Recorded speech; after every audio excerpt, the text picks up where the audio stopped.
Hi guys, welcome back to our channel. இந்த video வந்து பாத்தீங்கன்னா எல்லாருமே ரொம்ப நாளா எதிர்பார்த்த வீடியோ. ரொம்ப நாள்னா ஒரு 3 நாள் ஆச்சு.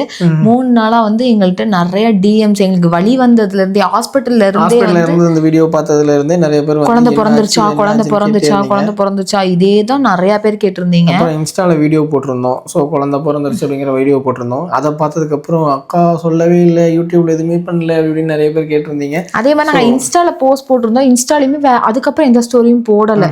அதுக்கப்புறம் எதுவுமே அப்டேட்டே நாங்கள் எல்லாம் போயிட்டோம். ஃபோட்டோ மட்டும் போட்டிருந்தோம். அதே மாதிரி யூடியூப்லேயும் வந்து பார்த்தீங்கன்னா 2 போஸ்ட் மட்டும் தான் போட்டிருந்தோம். ஒரு ரீல்ஸும் ஒரு ஃபோட்டோவும் போட்டிருந்தோம். அதனால வந்து நிறைய பேருக்கு டவுட்டாகவே இருந்திருக்கும். நிறைய பேருக்கு இன்னும் தெரிஞ்சிருக்காது எங்களுக்கு குழந்தை பிறந்துருச்சு அப்படிங்கிறது.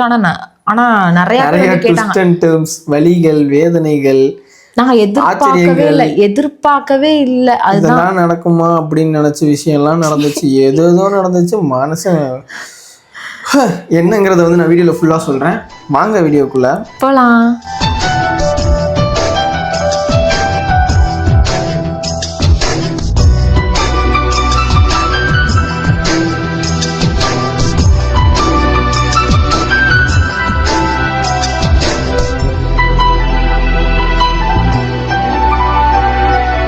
ஆக்சுவலாக பார்த்தீங்கன்னா எனக்கு டெலிவரி டேட் வந்து ஜான் தான் கொடுத்துருந்தாங்க. ஜான் 10ங்கிறது நம்ம ஒரு வீடியோலேயே சொல்லியிருப்போம். ஜான் 10 தான் கொடுத்துருந்தாங்க. ஆனால் என்னோட வயிறை பார்த்து எல்லாரும் சொன்னது என்னன்னா, இன்னும் வயிறு இறங்கல. நமக்கே தெரியல, குழந்தை தலை இங்கே வந்தாதான் வந்து நமக்கு டெலிவரி ஆகும்னு.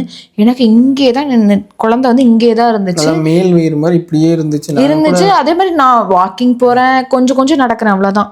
ரொம்பலாம் ஸ்ட்ரெயின் பண்ணிக்கவே இல்லை. ஃபர்ஸ்ட் ஸ்டார்டிங்லேருந்து இப்போ வரைக்குமே ரொம்பலாம் நான் ஸ்ட்ரெயின் பண்ணிக்கவே இல்லை. வாக்கிங் போகும் எல்லாருமே சொன்னது பார்த்தீங்கன்னா தலையெல்லாம் இன்னும் இறங்கவே இல்லை, மேல் தான் இருக்குது. இப்போ குழந்தை எப்படி 1 மாதத்துக்கு மேலே ஆயிரும். நாங்கள் வந்து நினச்சோம் சரி பொங்கல் வரும்ல அப்போ பிறக்கும் அப்படி இப்படிலாம் ஃபெப்ருக்கே போயிட்டு. நான் ஜான் 10க்கு மேலே தான் பிறக்கும், டாக்டர் சொன்ன ஜான் 10க்குள்ளே பிறக்க வாய்ப்பே இல்லை அப்படிதான் நாங்கள் எக்ஸ்பெக்ட் பண்ணிட்டு இருந்தோம். அதே மாதிரி டிசம்பர் 19 வந்து எனக்கு செக்அப் 2 வீக்ஸ் ஒன்ஸ் வந்து செக்அப் போயிட்டு இருந்தோம். ஸ்டார்டிங்ல இருந்து வந்து மந்த்லி ஒன்ஸ் போயிட்டு இருந்தோம். ஸோ நாள் நெருங்க என்ன சொன்னாங்க அப்படின்னு பார்த்தீங்கன்னா, நீங்கள் இப்போ வீக்லிஸ் வர மாதிரி ஆயிரும். 2 வீக்ஸ் ஒன்ஸு. அதுக்கப்புறம் கடைசி மந்த் எப்படின்னா இந்த டிசம்பர் எண்டு முடிச்சுட்டு ஜனவரி கிட்ட போகும்போது நீங்கள் வீக்லி வர மாதிரி இருக்கும் அப்படின்னு சொல்லி சொன்னாங்க.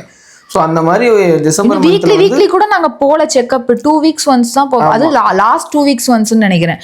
அதுக்கு தான் போயிருந்தோம். நார்மலாக எப்பவும் போல காலைல கிளம்பி போயிட்டோம். போனதும் பார்த்தீங்கன்னா இந்த மாதிரி இடையில வந்து எனக்கு ஃபேக் லேபர் பெயின் மாதிரி வந்துட்டே இருக்கும். அது உனக்கும் இல்லை, எல்லாருக்குமே ஒரு அந்த சூட்டு வலி, அப்புறம் வயிறு விரிவாகும் போது அந்த வலி இருக்கும்ல, அந்த மாதிரிலாம் வலி ஒரு நாள் தாங்க முடியாது. போய் ட்ரிப்ஸ் போட்டு வருவேன். அதே மாதிரி 7th மந்த் ஒரு ட்ரிப்ஸ் போட்டிருக்கேன், 9th மந்த் ஒரு ட்ரிப்ஸ் போட்டிருக்கேன். 7th மந்த் அதே மாதிரி தான் வளகாப்பு முடிச்சு 3வது நாள் ட்ரிப்ஸ் போட்டு வந்துடலாம், வலி தாங்க முடியலன்னு சொல்லி அஸ்வின் வந்து என்னை கூட்டிகிட்டு போயிட்டாங்க. போய் ட்ரிப்ஸ் எல்லாம் போட்டு வந்த காரம் பார்த்தீங்கன்னா அடுத்த நாள் ஒரு 3 நாள் வந்து என்னாச்சுன்னா உடம்பு ஃபுல்லாக இச்சிங் ஆரம்பிச்சிருச்சு. அது என்னன்னு தெரியல, ட்ரிப்ஸ் என்னன்னு தெரியல. ஆனால் அந்த ட்ரிப்ஸ் எனக்கு செட் ஆகலையே என்னன்னு தெரியல. நான் இச்சிங் பிரச்சனை வந்துச்சு.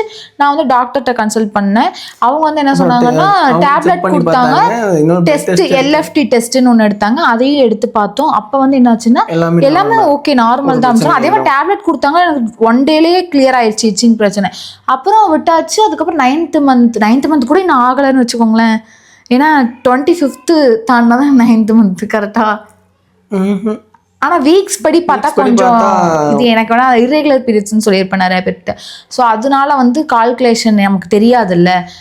வீக்ஸ்லி பார்த்தா நமக்கு 37 வீக்ஸ் ஆயிருக்கு. ஸோ இன்னும் 3 வாரம் இருக்கு நமக்கு. அதாவது ஜனவரி 10 வரதுக்கு 3 வாரத்துக்கு 20 நாள் கரெக்டா கணக்கு. நாங்க வந்து ரொம்ப கான்ஃபிடென்ட்டா என்ன போனதுமே என்ன பேபி எல்லாம் நல்லா இருக்கு. நாங்க என்ன நினைச்சோம்னா போன தடவை வந்து பேபி வந்து வெயிட் போட்டுட்டாங்க அப்படின்னு சொல்லியிருந்தாங்க.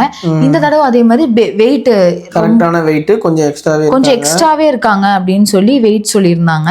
நாங்களுமே வந்துட்டு ஓகே அப்படின்னு சொல்லிட்டு நம்ம வந்துட்டு ஃபர்ஸ்ட் ஸ்கேன் தான் பார்த்துட்டு வர சொன்னாங்க. ஏன்னா வந்து பேபி என்ன பொசிஷன்ல இருக்காங்க எல்லாம் பார்த்துக்கலாம். இது வந்து லாஸ்ட் ஸ்கேன், எனக்கு க்ரோத் ஸ்கேன்லேயே வந்து 2nd ஸ்கேன் இது. ஸோ இதை மட்டும் எடுத்துட்டு வந்துருங்கன்னு சொன்னாங்க. எடுத்து வந்ததுக்கப்புறம் நான் நார்மலாக டாக்டர்கிட்ட பேசும்போது என்ன சொன்னேன், இந்த மாதிரி எனக்கு நர்ஸ் கிட்ட ஃபர்ஸ்ட் கேட்டோம், இந்த மாதிரி எனக்கு இச்சிங் ப்ராப்ளம் ப்ராப்ளம் இருக்கு.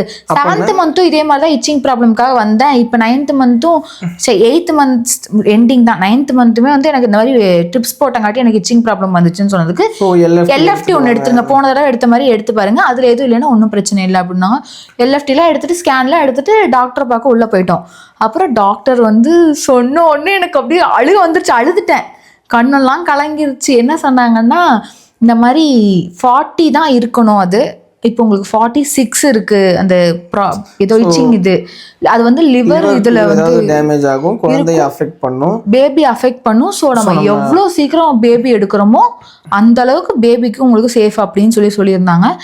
எனக்கு என்ன சொல்றேன்னு தெரியலான்ட்டு நான் கேட்குறேன், டாக்டர் அதிகபட்சம் எவ்வளோ டைம்? அதிகபட்சம் 1 வீக் அப்படின்னாங்க. இன்னும் 1 வீக் தான் இருக்கான, 1 வீக்கான்னு சொல்லிட்டு எனக்கு பயம் வந்துருச்சு. பார்த்தா இன்னொரு டெஸ்ட் ஏதோ எடுக்க சொன்னாங்க, மறுபடியும் டெஸ்ட் எடுக்க சொன்னாங்க, அதையும் பார்த்துடலான்னு சொல்லிட்டு அதை பார்த்ததுக்கப்புறம் உட்காந்து பேசினாங்க டாக்டர் வந்து இந்த மாதிரி இது இருக்குது, ஸோ நம்ம சீக்கிரம் எடுக்கிறது தான் கரெக்டு, பேபிக்கு பாதிக்கிறதுக்குள்ளே அப்படின்னு சொன்னதுக்கப்புறம் மேடம் வந்து இது வந்து எத்தனை நாளுக்கு முன்னாடி டெலிவரி, எப்போ வந்து அட்மிட் ஆகணும் டாக்டர்? அதான் அட்மிட் சாப்பிட்டுட்டு வந்து அட்மிட் ஆயிக்கோங்க. எனக்கு உள்ளே கண்ணெல்லாம் கலங்கிருச்சு.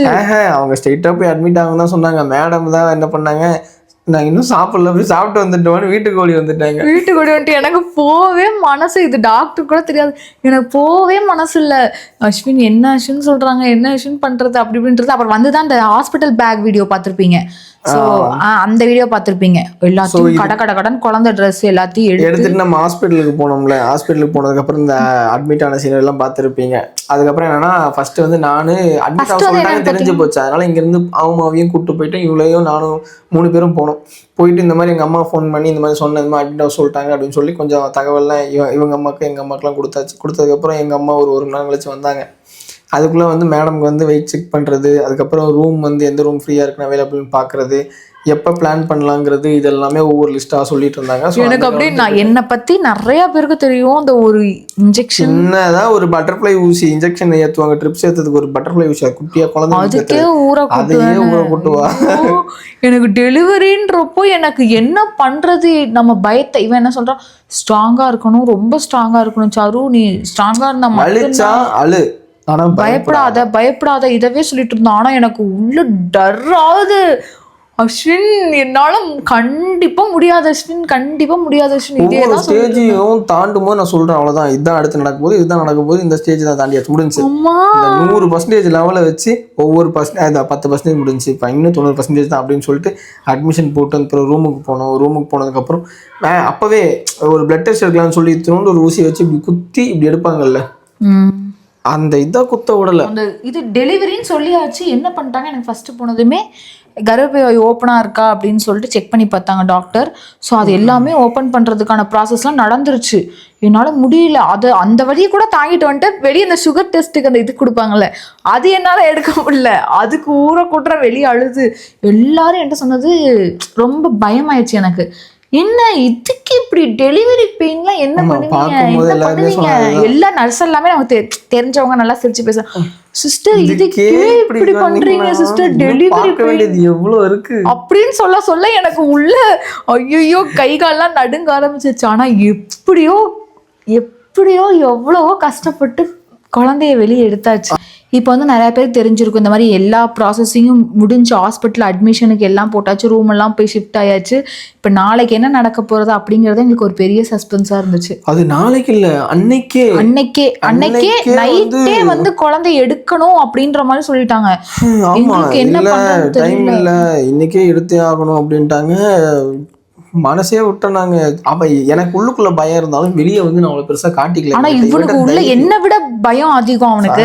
பயம் நான் வெளியே காட்டுறான், வெளியே காட்டவே இல்லை. நான் காட்டினேன் அப்படின்னா இவளும் பயந்துருவா அப்படிங்கறதுனால எனக்கு என்னன்னா, எங்க அம்மா ஒரு பக்கம் அழுகுறாங்க, எங்க அத்தை ஒரு பக்கம் அழுகுறாங்க, அதெல்லாம் எங்க அம்மா ஒரு பக்கம் அழுகுறாங்க. ஒவ்வொருத்தரையும் பாக்குறா, சுத்தி எல்லாரையும் பாக்குறா, எல்லாரும் கண்ணுலயும் தண்ணி வருது. இவ படுற கஷ்டத்தை பார்த்துட்டு எதுவும் சொல்ல முடியல. இருந்தாலும் பக்கத்துல உட்காந்துட்டு என்ன சொல்றது, மாதிரி ஒன்றும் இல்லை, நார்மல் தான் சாமி, ஒன்றுமே இல்லை சாமி, இதெல்லாம் வழி இல்லை, இன்னும் இருக்கு இதெல்லாம் வழி இல்லை. ஸோ அது எல்லாமே வந்து உங்களுக்கு அடுத்த வீடியோல வந்து என்ன நடந்துச்சு அப்படிங்கறது வந்து நான் கிளியரா எனக்கு என்னென்ன பண்ணாங்க. அதுதான் இதுக்கப்புறம் நடக்கிற விஷயம்லாம் வந்து ரொம்பவே சுவாரஸ்யமான விஷயம், ஒரு அட்வென்ச்சர் மாதிரி. சொல்ல போனா அடுத்த வீடியோல வந்து பேபி பிறந்த வீடியோலாம் உங்களுக்கு இருக்கு. எஸ், பேபி என்கிட்ட காமிச்ச வீடியோ, பேபி வந்து உள்ள நான் வாங்கின வீடியோஸ், அஸ்வின் வந்து உள்ள இருந்தாங்க ரூம்ல. இந்த குழந்தை பிறக்கிறதுக்கு ஒரு பெரிய ப்ராசஸ் நடந்துச்சு. ஸோ அது எல்லாமே சொன்னோம். அதே மாதிரி அந்த வீடியோல வந்து எப்படின்னா ஒரு நிறைய பேர் இன்ட்ரோ பண்றேன். ஏன்னா இதுல வந்து நான் மட்டுமே ஹெல்ப்ஃபுல் இல்லை.